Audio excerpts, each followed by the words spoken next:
Now that I have both side seams stitched and the pants are beginning to look like pants, although those are inside out, I'm moving on to the next step. It is sewing this, whoops, we just did that, sorry. Preparing the waist for an elastic casing. Now we did casings last year a few times. A hair scrunchie is a casing, the little bag that we made with the drawstring is a casing.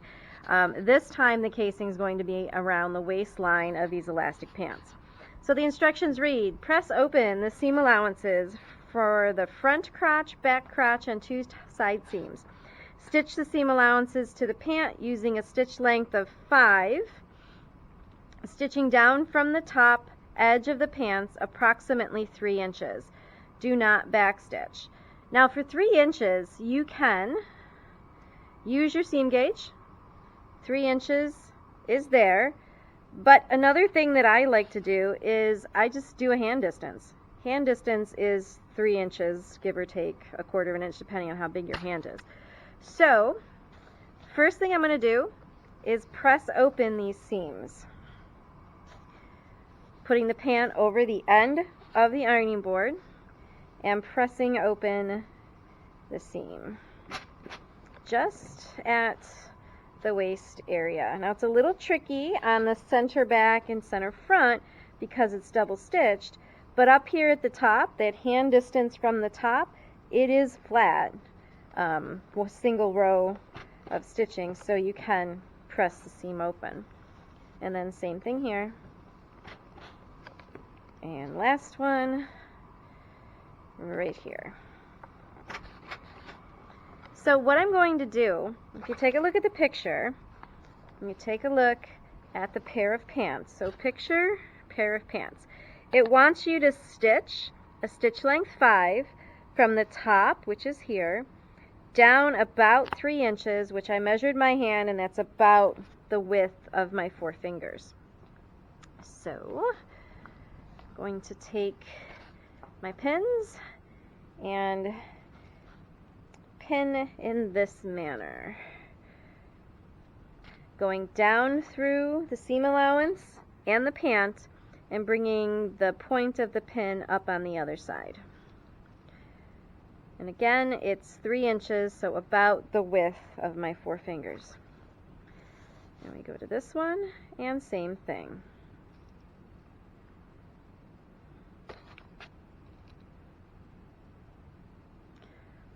One more.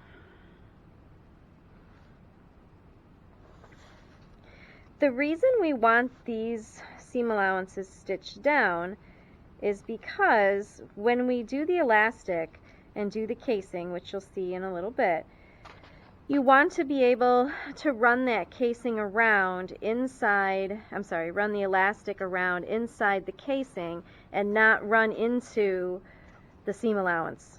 The seam allowance will stop the elastic from going through the casing. So by stitching these down and making them flat, it makes the elastic insertion into the casing so much easier and less frustrating.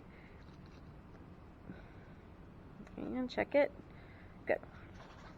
I'm going to take it to my machine. Now if you remember from last year, a stitch length 5 is something called a basting stitch. Basting stitches are just meant to hold things together. They are not meant to be permanent.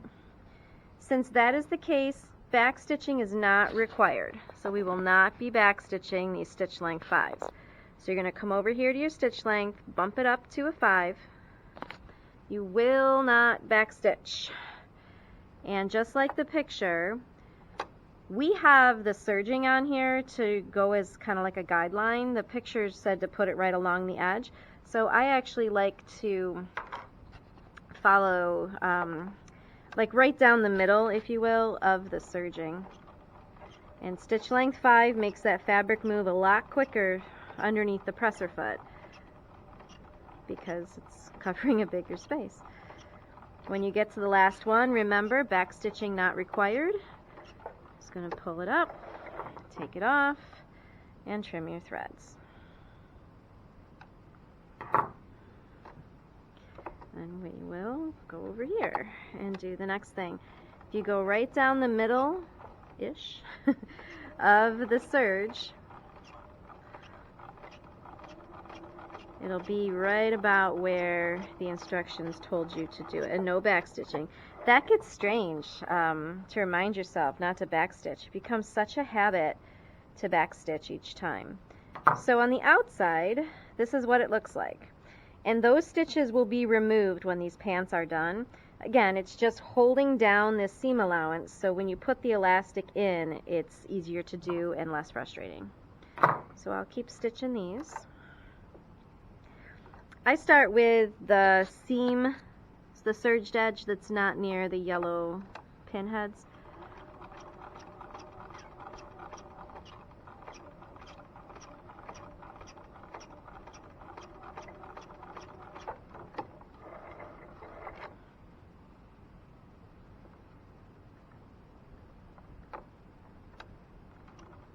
No back stitching.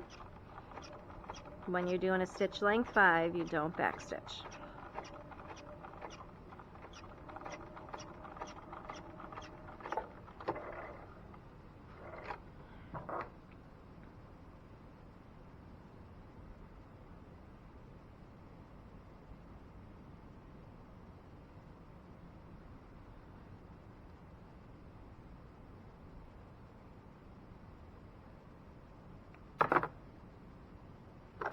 I often do that when I sew at home. I stick my scissors right there. You'll see me do that.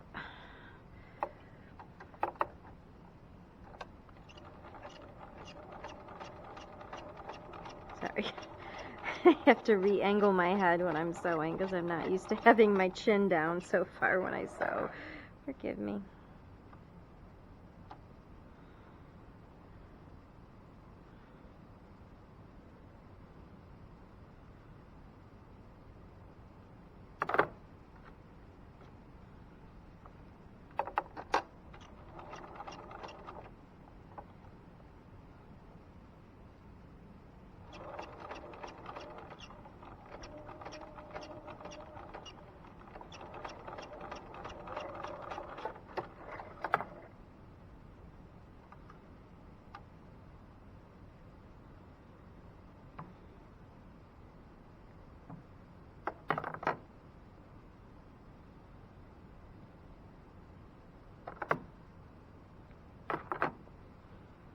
I believe this is the last one.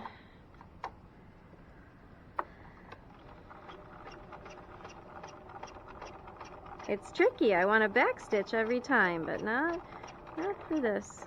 You see my thumb go up there, and then I remember, nope, no backstitching.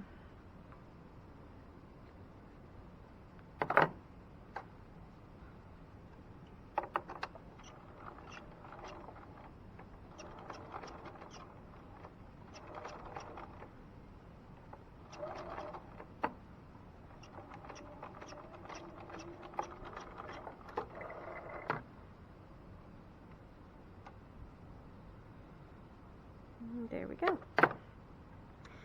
Alright, so what I'm going to do is turn these right side out to give you a look at what they look like before we do the waistband and the bottom hems. Notice I've left my labels on. This is the back. There's the front. Okay. Keep these on until the end.